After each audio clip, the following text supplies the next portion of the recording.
Au commencement, il y avait le Logos, le Big Bang et le son originel Om. Selon la théorie du Big Bang, l'univers a émergé d'un seul point extrêmement chaud et dense, appelé singularité, des milliards de fois plus petit qu'une tête d'épingle.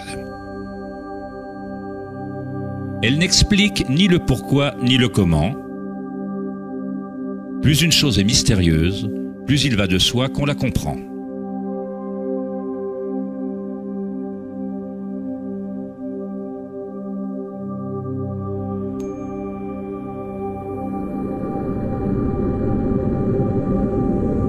On croyait que la gravité finirait soit par ralentir l'expansion de l'univers, soit par le contracter dans un Big Crunch. Cependant, les images en provenance du télescope spatial Hubble démontrent qu'en fait, l'expansion de l'univers accélère et se poursuit de plus en plus vite en s'éloignant du Big Bang. D'une certaine façon, l'univers contient plus de masse que la physique ne l'avait prédit. À l'heure actuelle, les physiciens justifient la masse manquante par le fait que l'univers contient seulement 4% de matière atomique, ce qui est considéré comme matière normale. La matière noire représente 23% de l'univers et l'énergie noire en représente 73%, ce qui avant était considéré comme un espace vide. Cela ressemble à un système nerveux invisible qui traverse l'univers en reliant tout.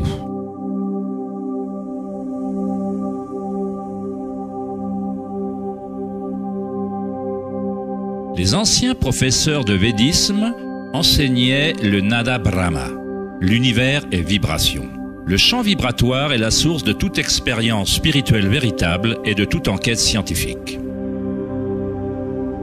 Il s'agit du même champ énergétique que des saints, des bouddhas, des yogis, des mystiques, des prêtres, des chamans, des devins ont observé par l'introspection. On l'a appelé l'Akasha, le son originel Om, les perles du collier d'Indra, l'harmonie des sphères et de milliers d'autres noms lui furent attribués à travers l'histoire.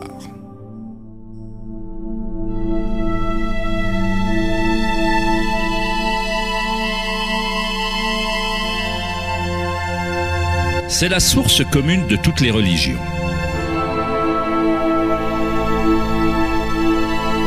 Et le lien entre nos mondes intérieurs et extérieurs.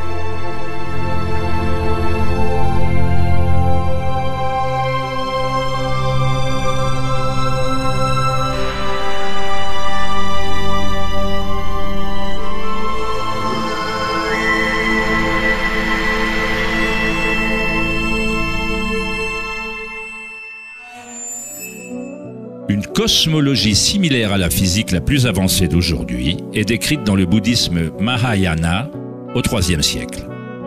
La métamorphose des perles du collier d'Indra sert à décrire un bien plus vieil enseignement du védisme qui illustre la manière dont l'univers a été tissé.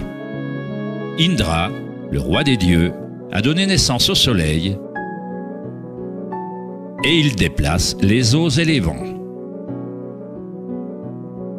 Imagine une toile d'araignée s'étirant dans toutes les directions. La toile est tissée à partir de gouttes de rosée dont chacune contient la réflexion de toutes les autres et chacune des gouttes réfléchies contient les réflexions de toutes les autres gouttelettes. Toute la toile se réfléchit et ainsi de suite à l'infini. On pourrait décrire la toile d'Indra comme un univers holographique dans lequel même le plus infime flot de lumière contient le modèle intégral de l'ensemble.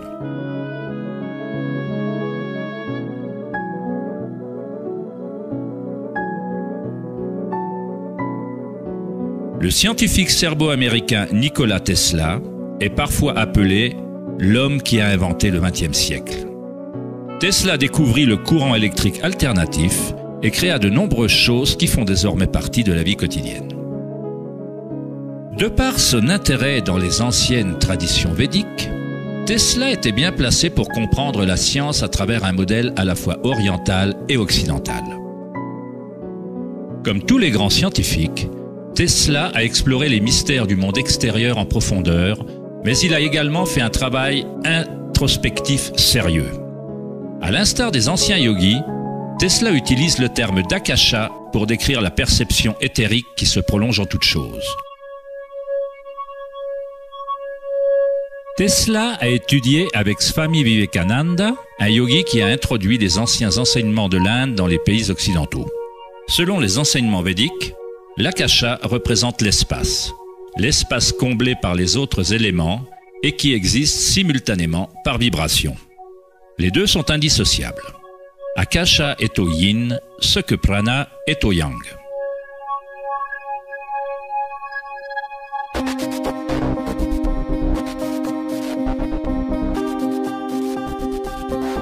La fractale est une idée moderne permettant de conceptualiser l'akasha ou la substance primaire. Il a fallu attendre les années 80 pour que la technologie informatique permette de visualiser et reproduire mathématiquement les modèles de la nature.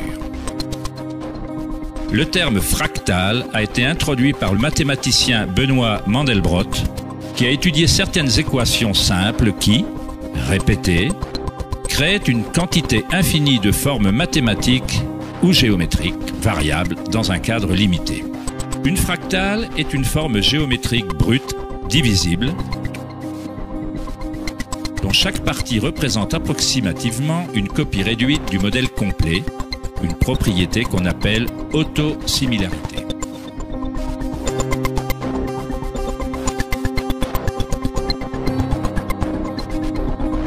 On appelait les fractales de Mandelbrot l'empreinte du pouce de Dieu.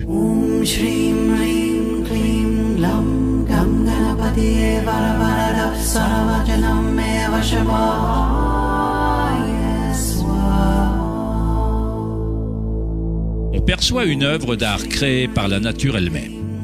En pivotant l'image de Mandelbrot d'une certaine façon, on obtient une image qui ressemble à peu près à une divinité hindoue ou à un Bouddha, appelée l'image Bouddha-Brot.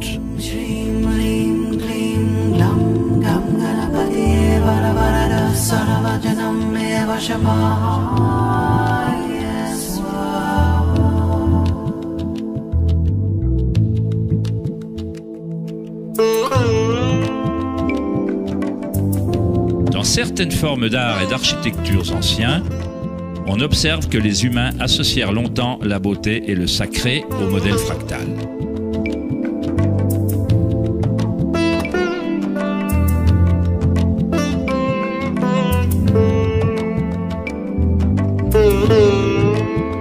Pourtant, chaque partie d'une extrême complexité contient la semence recréant le tout. Les fractales modifièrent l'opinion des mathématiciens sur l'univers et sur son fonctionnement. Chaque niveau de grossissement révèle des différences par rapport à l'original. Lorsqu'on passe d'un niveau de détail fractal à un autre, on observe que l'image change et se transforme en permanence. Cette transformation est la spirale cosmique, l'intelligence intégrée de la matrice de l'espace-temps.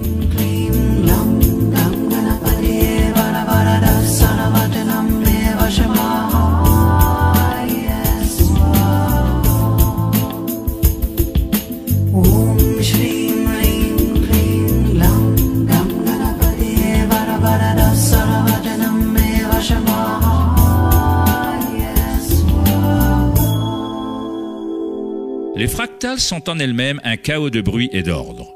Lorsque l'esprit reconnaît ou définit un modèle, il se concentre dessus comme sur une chose. On essaie de le trouver beau, mais pour garder le modèle à l'esprit, il faut repousser le reste de la fractale.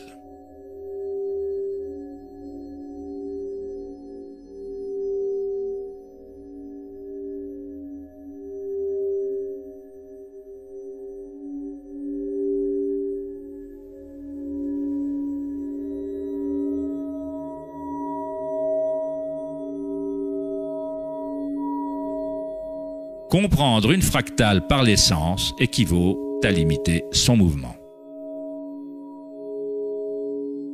Dans l'univers, toute énergie est neutre, intemporelle, sans dimension.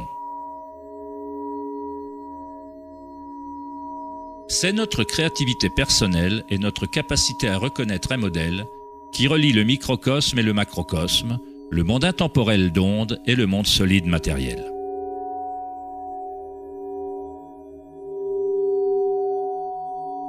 L'observation est un acte créatif qui passe par la limite inhérente à la pensée. On crée l'illusion de solidité, de choses, en leur collant une étiquette, en les nommant. Le philosophe Kierkegaard a dit « Me donner un nom, c'est m'annihiler ». En me donnant un nom, en me mettant une étiquette, vous annihilez toutes les autres choses que je pourrais être.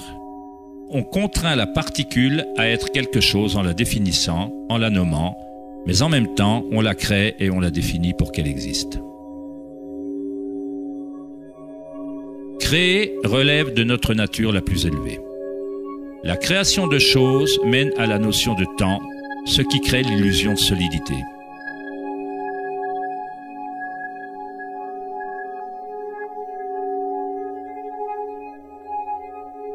Einstein fut le premier scientifique à se rendre compte que ce que l'on considère comme de l'espace vide n'est pas le néant. Il a des propriétés, une quantité presque inconcevable d'énergie intrinsèque à la nature de l'espace. Le célèbre physicien Richard Feynman déclara un jour « Il y a suffisamment d'énergie dans un seul mètre cube d'espace pour faire bouillir tous les océans du monde. » Les maîtres en méditation savent que le plus grand pouvoir règne dans le calme. Le Bouddha donna pourtant un autre nom à la substance élémentaire. Il la nomma Kalapa. Ce qui ressemble à de fines particules ou vaguelettes, s'élevant et s'éloignant des trillions de fois à la seconde.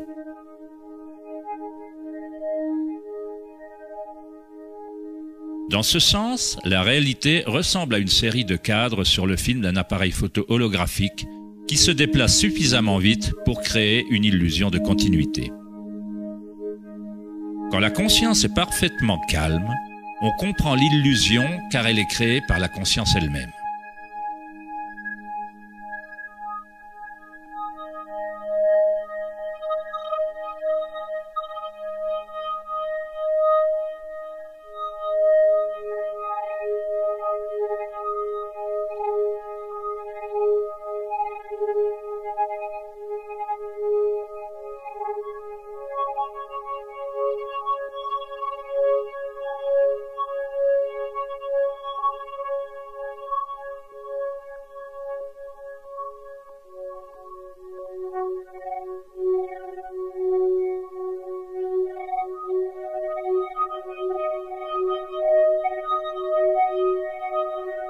Dans les traditions orientales anciennes, on comprend que tout est vibration depuis des millénaires. Nada Brahma, l'univers est son. Nada signifie son ou vibration, et Brahma est le nom qui se réfère à Dieu. Brahma est l'univers et est le créateur en même temps. L'artiste est indissociable de l'art. Il est écrit dans les Upanishads, une des plus vieilles traces humaines en Inde ancienne, que Brahma, le créateur, assis sur un lotus, ouvre les yeux et un monde surgit.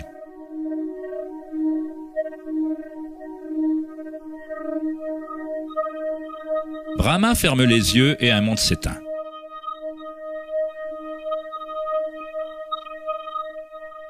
Les mystiques, les yogis et les prophètes anciens soutinrent qu'un champ existe à la base de la conscience.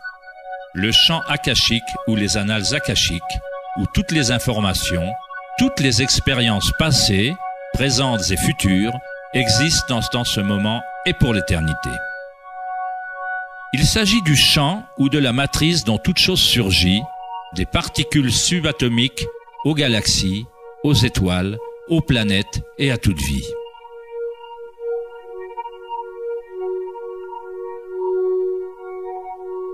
On ne perçoit jamais rien dans son entièreté, car tout est constitué de couches superposées de vibrations qui changent sans cesse, échangeant des informations avec Akasha. Un arbre puise dans le soleil, l'air, la pluie, la terre. Un monde d'énergie entre et sort de cette chose qu'on appelle un arbre. C'est quand l'esprit est au repos qu'on voit la réalité telle qu'elle est. Tous les aspects ensemble, l'arbre et le ciel et la terre, la pluie et les étoiles ne sont pas dissociés.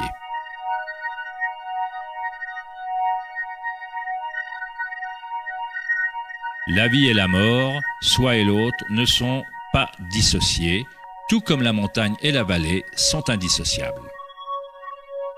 Dans les traditions des Indiens d'Amérique et autres traditions indigènes, il est dit que chaque chose a un esprit, ce qui revient à dire que tout est relié à la source vibratoire.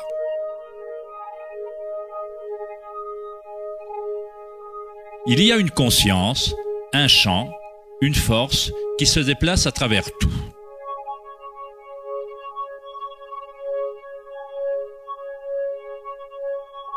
Ce champ ne se produit pas autour de vous, il se produit en vous et en tant que vous. Au réveil, après un rêve, vous vous rendez compte que tout dans ce rêve était vous. C'est vous qui le créiez. La soi-disant vie réelle n'est pas différente. On est chacun et chaque chose. La conscience qui regarde par chaque œil, sous chaque pierre,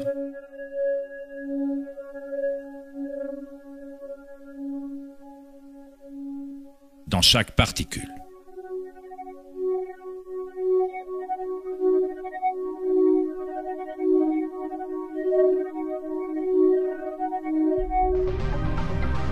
Les chercheurs internationaux du CERN, le laboratoire européen pour la physique des particules, recherchent ce champ qui se prolonge en toutes choses. Mais au lieu de regarder à l'intérieur, ils examinent le monde physique extérieur. Les chercheurs du laboratoire CERN à Genève, en Suisse, ont annoncé avoir trouvé le boson de Higgs ou la particule de Dieu. Les expériences du boson de Higgs prouvent scientifiquement qu'un champ énergétique invisible occupe le vide spatial. Le grand collisionneur d'hadrons du CERN consiste en un anneau d'environ 26 km de circonférence dans lequel deux faisceaux de particules sont accélérés dans des directions opposées pour ensuite converger et entrer en collision presque à la vitesse de la lumière. Des scientifiques observent les résultats de ces violentes collisions. Le modèle standard ne peut pas tenir compte de la manière dont les particules accumulent leur masse. Tout semble être fait de vibrations, mais rien ne vibre. C'est comme s'il y avait un danseur invisible, une ombre qui danse cachée dans la vallée de l'univers. Tous les autres danseurs ont toujours dansé autour de ce danseur caché. On a observé la chorégraphie de cette danse, mais jusqu'ici, on n'a pas aperçu le danseur.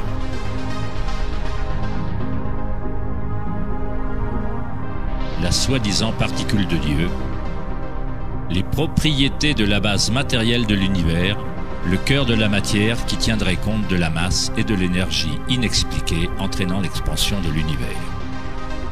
Mais loin d'expliquer la nature de l'univers, la découverte du boson de Higgs ne présente qu'un mystère encore plus profond, révélant un univers encore plus mystérieux qu'on ne l'avait jamais imaginé.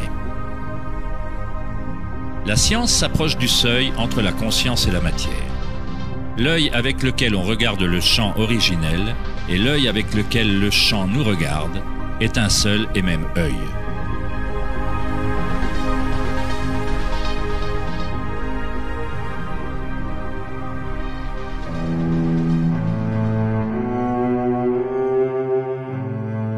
Le brillant écrivain allemand Wolfgang von Goethe déclara « L'onde est le phénomène originel qui a engendré le monde. » La cymatique est l'étude du son visible. Le mot cymatique vient de la racine du mot grec cyma qui signifie onde ou vibration.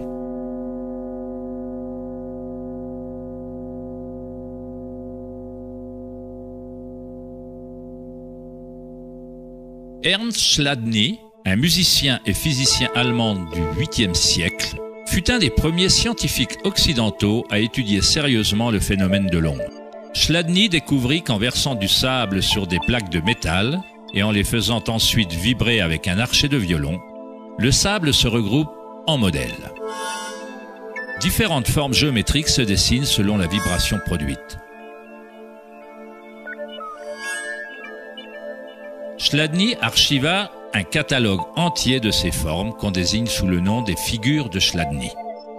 On peut trouver un grand nombre de ces modèles dans le monde naturel, comme les taches sur la tortue ou les modèles tachetés des léopards.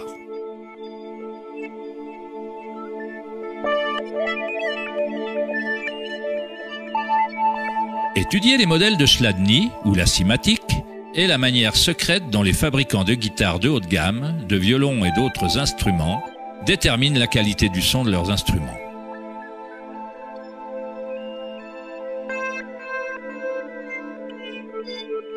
Dans les années 60, Hans Jenny a développé le travail de Chladni en utilisant des fluides variés et l'amplification électronique pour créer des fréquences sonores et les a surnommées cymatiques.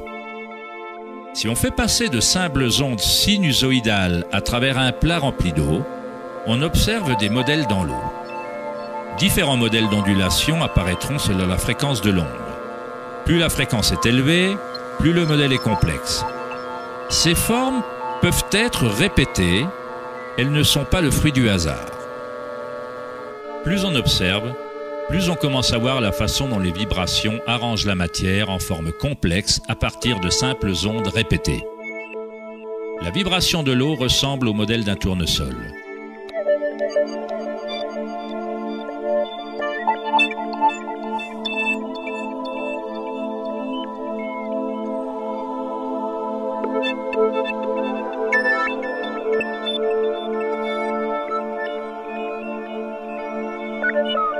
On obtient un modèle différent en changeant simplement la fréquence du son.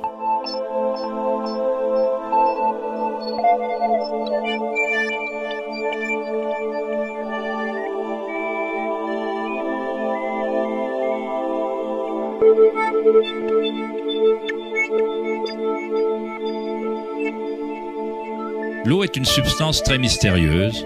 Elle est extrêmement sensible, c'est-à-dire qu'elle réceptionne et maintient la vibration. De par sa grande capacité de résonance, sa sensibilité et son aptitude à résonner, l'eau réagit instantanément à tout type d'onde. L'eau vibrante et la terre constituent la majorité de la masse des plantes et des animaux. On peut facilement observer la façon dont les vibrations dans l'eau créent des modèles naturels reconnaissables, mais en y ajoutant des solides et en augmentant l'amplitude, des choses encore plus intéressantes se produisent. En ajoutant de la fécule de maïs à l'eau, un phénomène plus complexe se produit.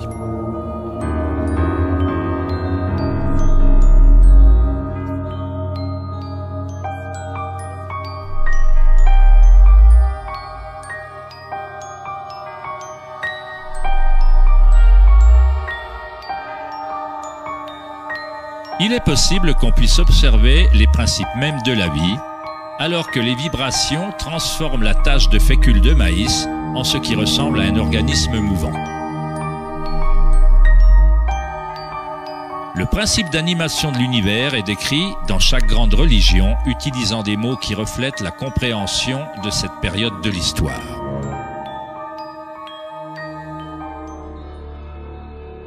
Dans la langue des Incas, le plus vaste empire de l'Amérique précolombienne, le mot se référant à l'être humain est Alpacamasca, ce qui signifie littéralement « terre animée ».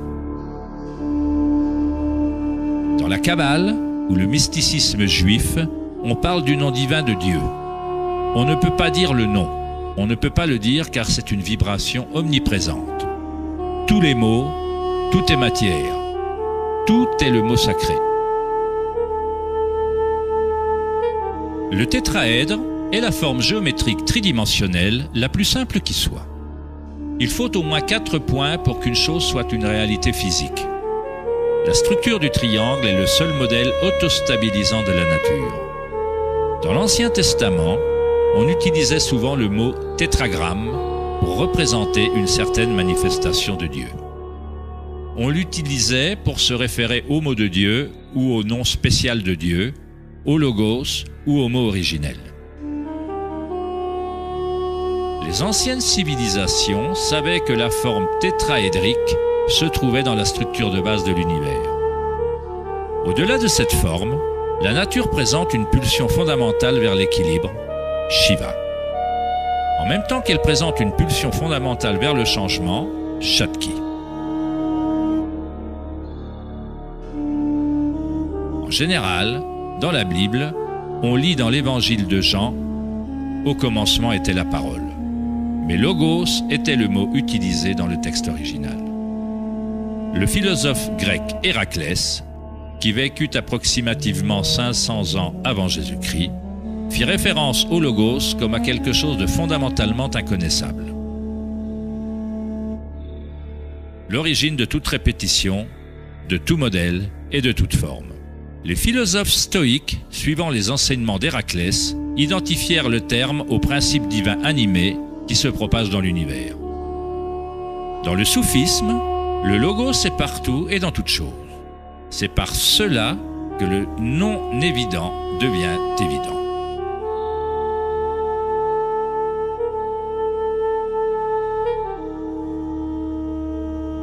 Dans la tradition hindoue, Shiva Natarja signifie littéralement « Seigneur de la danse ». Le cosmos entier danse au son du tambour de Shiva. Tout est empreint d'eux ou âme animée par cette pulsation. Le monde ne peut continuer à évoluer et à changer qu'à la condition que Shiva danse, sans quoi il retombera dans le vide. Alors que Shiva est représentatif aux yeux de notre conscience qui témoigne, Shakti est la substance ou la chose du monde. Alors que Shiva médite, allongé, Shakti tente de le faire bouger et de le faire danser. À l'instar du yin et du yang, le danseur et la danse ne font qu'un.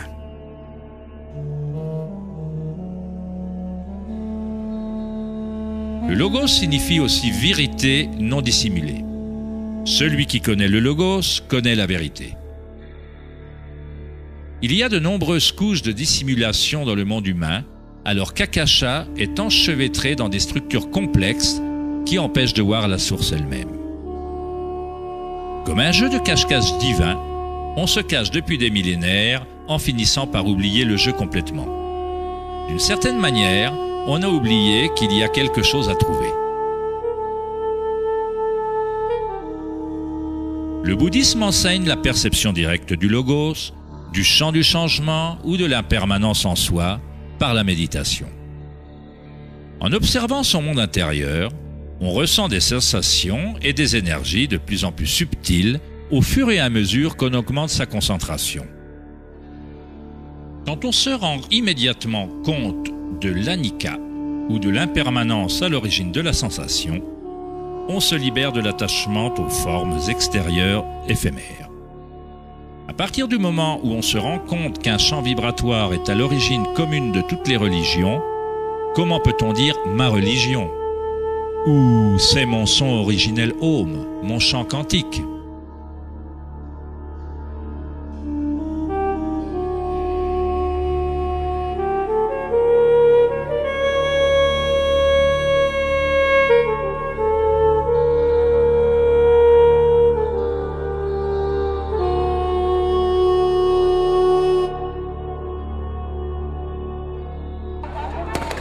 La vraie crise de notre monde n'est pas sociale, politique ou économique.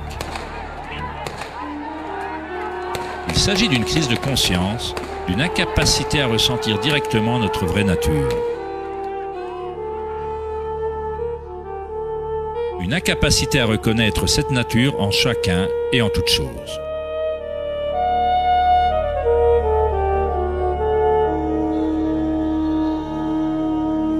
Dans la tradition bouddhiste, le bodhisattva désigne celui qui détient la nature éveillée de Bouddha. Un bodhisattva fait le vœu d'aider chaque être de l'univers à s'éveiller, à se rendre compte qu'il n'y a qu'une seule conscience. Pour éveiller son soi intérieur, il faut éveiller tous les êtres.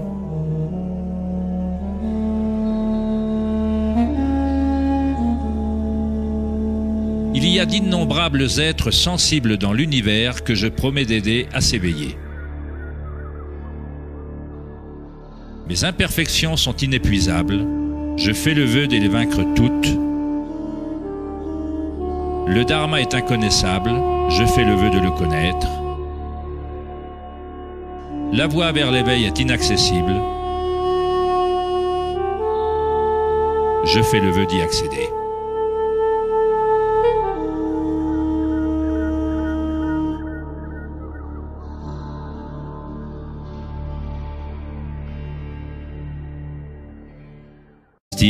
Des prêtres, des chamans, des devins ont observé par l'introspection.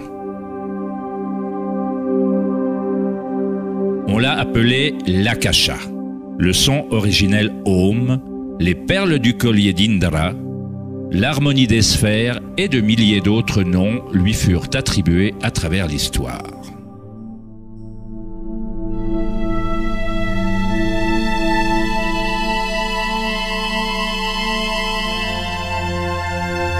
C'est la source commune de toutes les religions.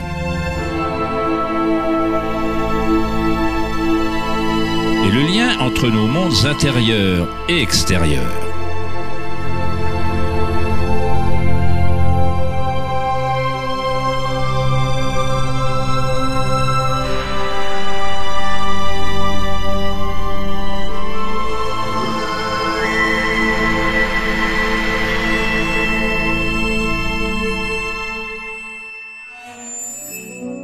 Une cosmologie similaire à la physique la plus avancée d'aujourd'hui est décrite dans le bouddhisme Mahayana au IIIe siècle. La métamorphose des perles du collier d'Indra sert à décrire un bien plus vieil enseignement du védisme qui illustre la manière dont l'univers a été tissé. Indra, le roi des dieux, a donné naissance au soleil et il déplace les eaux et les vents. Imagine une toile d'araignée s'étirant dans toutes les directions. La toile est tissée à partir de gouttes de rosée dont chacune contient la réflexion de toutes les autres, et chacune des gouttes réfléchies contient les réflexions de toutes les autres gouttelettes. Toute la toile se réfléchit, et ainsi de suite, à l'infini. On pourrait décrire la toile d'Indra comme un univers holographique dans lequel même le plus infime flot de lumière contient le modèle intégral de l'ensemble.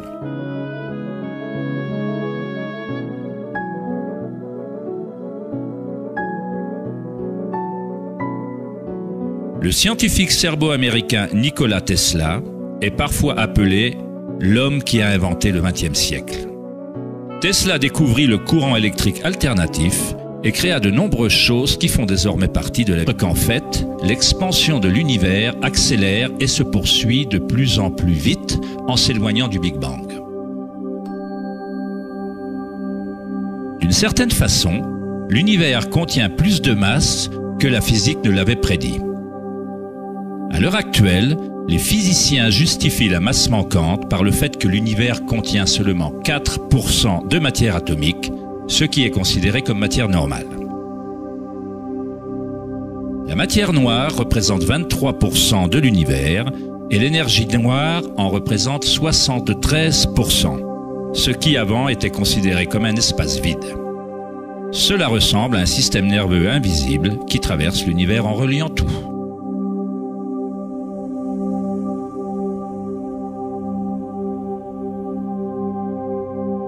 Les anciens professeurs de védisme enseignaient le Nada Brahma. L'univers est vibration. Le champ vibratoire est la source de toute expérience spirituelle véritable et de toute enquête scientifique. Il s'agit du même champ énergétique que des saints, des bouddhas, des yogis, des mystiques.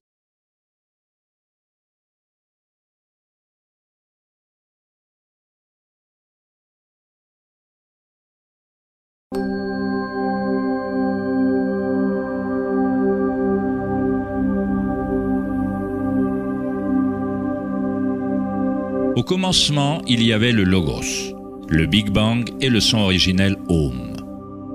Selon la théorie du Big Bang, l'univers a émergé d'un seul point extrêmement chaud et dense, appelé singularité, des milliards de fois plus petit qu'une tête d'épingle. Elle n'explique ni le pourquoi ni le comment. Plus une chose est mystérieuse, plus il va de soi qu'on la comprend.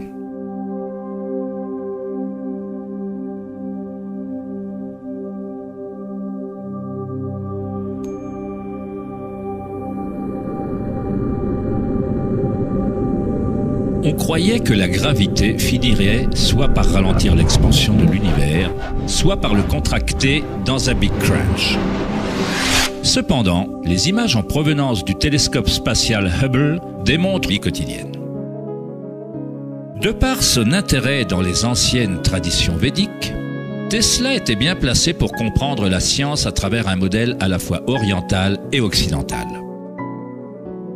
Comme tous les grands scientifiques, Tesla a exploré les mystères du monde extérieur en profondeur, mais il a également fait un travail introspectif sérieux.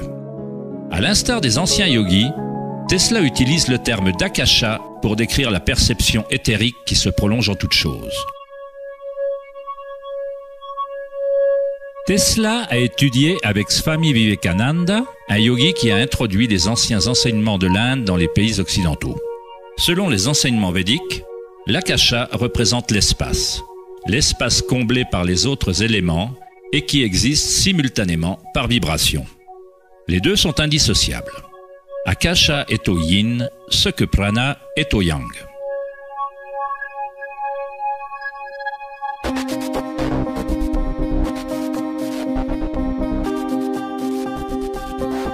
La fractale est une idée moderne permettant de conceptualiser l'akasha ou la substance